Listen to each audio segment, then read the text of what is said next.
안녕하세요. 캐나다 투데이입니다. 오늘도 캐나다의 정치, 경제, 사회 현안과 한국과의 연계 소식, 그리고 이민 뉴스까지 정리해 드리겠습니다. 단순한 뉴스 전달을 넘어 배경과 전망까지 함께 짚어드릴게요.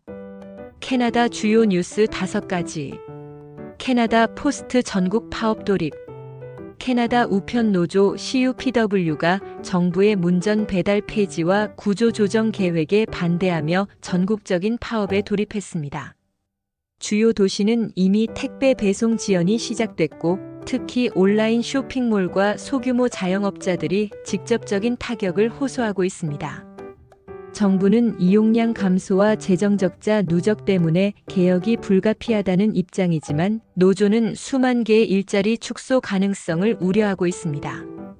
배경을 살펴보면 인터넷, 전자청구서, 이메일 확산으로 지난 10년간 캐나다인의 1인당 우편 사용량이 절반 이하로 줄었습니다.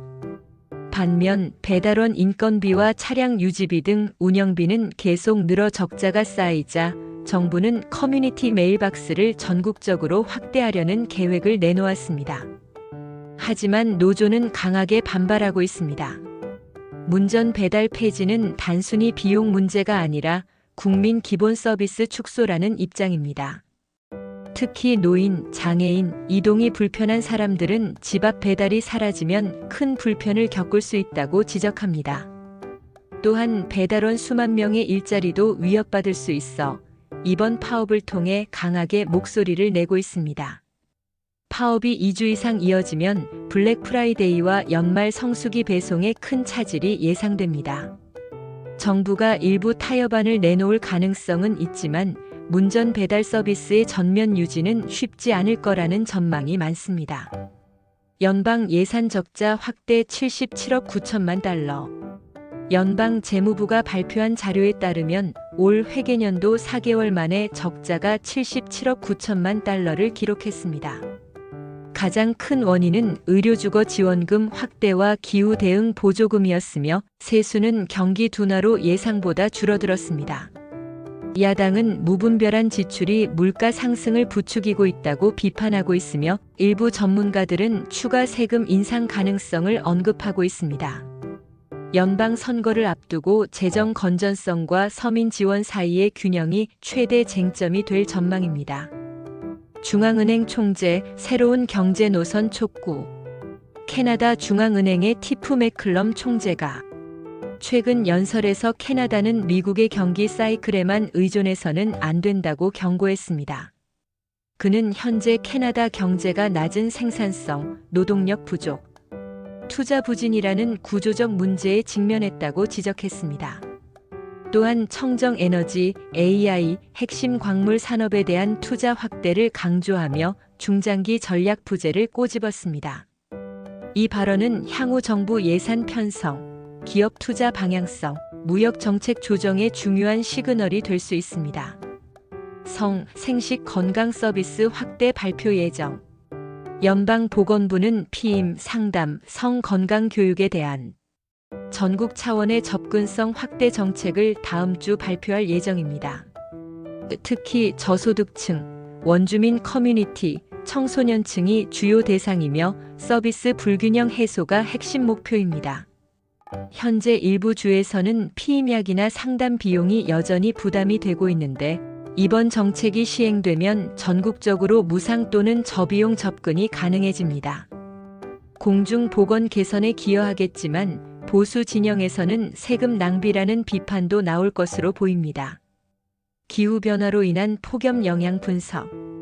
캐나다 환경부가 발표한 새 보고서는 올해 여름 평균보다 3도 높은 기온과 기록적 산불 발생을 기후변화와 직접 연결지었습니다. 특히 BC주와 알버타에서는 폭염으로 인한 에너지 사용량 급증과 노약자 사망률 증가가 보고됐습니다. 농업 부문 역시 가뭄으로 인한 곡물 수확량 감소로 피해가 발생했으며 이는 식품 가격 상승으로 이어질 수 있습니다. 재생에너지 확대, 에너지 효율 규제 강화, 농업 보조 정책까지 중장기적인 대응책이 필요합니다. 한국 캐나다 연계 뉴스 3가지. 유엔 총회에서 한국 캐나다 외교장관 회담. 뉴욕에서 열린 유엔 총회를 계기로 한국의 조현 외교장관과 캐나다의 아니타 아난드 장관이 회담을 가졌습니다. 두 장관은 무역 다변화, 방위 협력, 핵심 광물 공급망을 주요 의제로 다루며 인도, 태평양 지역 내 협력 강화를 확인했습니다. 반도체, 전기차 배터리 분야에서 한국과 캐나다 기업 간 공동 프로젝트가 가속화될 가능성이 큽니다. 한국, 캐나다 무역 투자 협력 강화 선언. 양국은 기존 FTA를 바탕으로 청정에너지, 디지털 경제 방위 산업 협력 강화를 공식 선언했습니다. 특히 캐나다의 리튬 니켈 등 광물 자원과 한국의 배터리 첨단 제조 기술이 맞물려 전략적 파트너십을 형성하고 있습니다. 향후 캐나다 서부 지역에 한국 기업의 투자가 늘어나고 캐나다산 자원의 한국 수출이 확대될 전망입니다. 브리티시 컬럼비아와 한국의 투자 관계. BC주는 한국을 최우선 투자 파트너국 중 하나로 지정하며 산림 에너지, 광물 산업 협력 기회를 넓히고 있습니다. 실제로 한국 기업들은 BC주 산림 바이오매스, 수소에너지 프로젝트에 참여하고 있습니다. 지역 경제 활성화뿐 아니라 한국 기업이 북미 시장에 진출하는 교두보 역할을 하게 될 것으로 보입니다. 캐나다 이민 뉴스 3가지. 알버타 대규모 이민 추첨 진행. 알버타 주정부가 최근 3차례 추첨을 통해 1,400명 이상을 초청했습니다. 대상은 기술직, 법 집행 인력, 의료 분야로 주정부는 노동력 부족을 해소하기 위해 적극적으로 인재를 유치 중입니다. 서부 지역 경기 활성화와 지역 정착률 향상에 기여할 것으로 보입니다. 익스프레스 엔트리 교육 직종 추첨 재개. 4개월 동안 중단됐던 교육 직종 익스프레스 엔트리 추첨이 재개됐으며 컷오프 점수가 낮아져 더 많은 지원자들이 기회를 얻게 되었습니다. 특히 교사, 보육교사, 교육상담사 직군에서 이민 기회가 크게 확대될 전망입니다. 교육 인력 부족 해소와 아동, 청소년 서비스 질적 향상에 긍정적인 효과가 기대됩니다. 이민 신청 적체 심화. 현재 캐나다 이민 신청 건수는 95만 건 이상으로 그중 절반 가까이가 지연되고 있습니다. 이로 인해 영주권 대기 기간이 18개월 이상 걸리는 사례가 속출하고 있으며 신청자들의 불만이 커지고 있습니다. 정부는 디지털 처리 시스템 개선, 인력 충원을 약속했지만 단기적 해결은 어려워 보입니다. 신청자 입장에서는 불확실성이 크지만 장기적으로는 디지털 행정 개편으로 개선될 여지는 있습니다.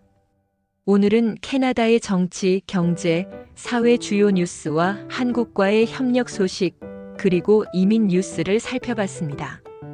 앞으로도 단순한 뉴스 전달이 아니라 배경에서 전망까지 담아드리겠습니다.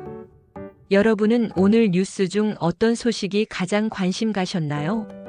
댓글로 의견 남겨주시면 다음 영상에서 함께 다루겠습니다. 구독과 좋아요도 잊지 말아주세요.